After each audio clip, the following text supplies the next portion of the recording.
To those who make unprincipled and destructive use of things, he says that being unable to ever obtain what they seek will be the retribution. To those who do unreasonable damage to implements such as a bowl or a cup by picking it up and smashing it for no reason at all.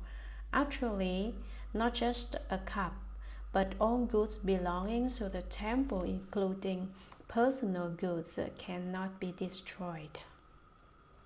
If these things are damaged, then in future lives you will not get anything you want. You often experience the suffering of not getting what you wish. As a retribution, you will always like or want what you seek in future lives. To the arrogant and haughty, who have a strong view of a self, who are so egoistical that they consider themselves bigger than Mount Sumeru. Arrogant individuals think highly of themselves and are quite pompous. For them, he says that being servile and of low station will be the retribution. Not aware of how arrogant and pompous you are in this lifetime, you will be servants to others or those of the lowest class or ignoble background in future lives. To those who use backbiting to cause divisions, gossip, contention, and discord among others, he says that being tongueless or having speech impediments or being sparrows will be the retribution.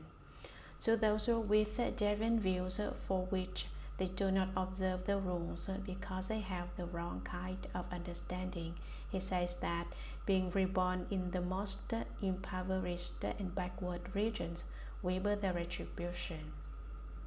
Sutra.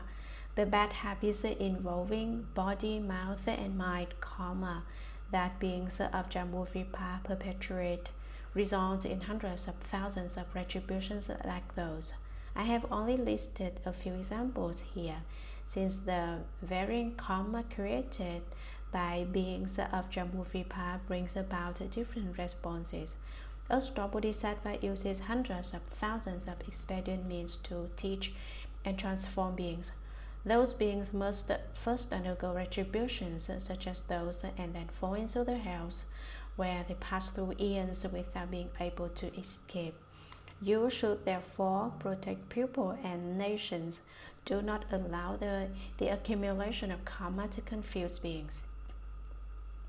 Upon hearing that, the four heavenly kings wept in sorrow, placed their palms together, and withdrew. Commentary. There are both problems of the causes and conditions of retribution.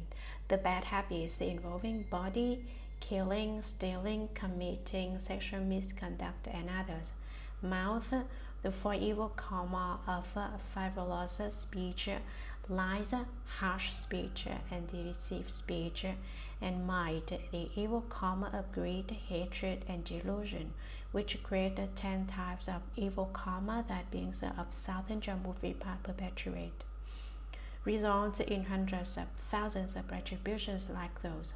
Consequently, they will experience different evil retributions in the future.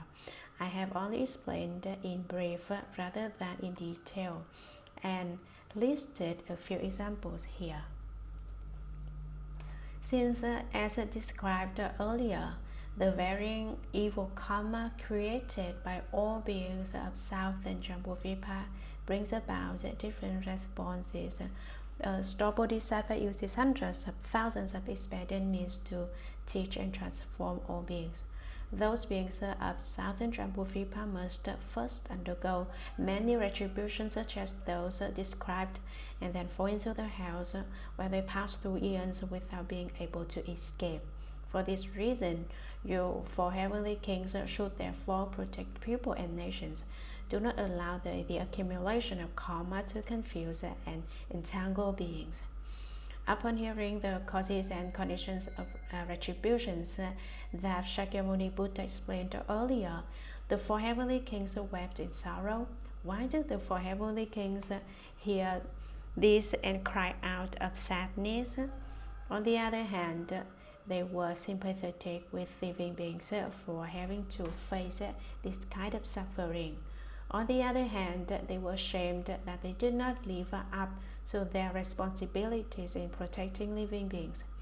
With thoughts such as these, they wept in sorrow, placed the palms together, and withdrew to the side to sit down.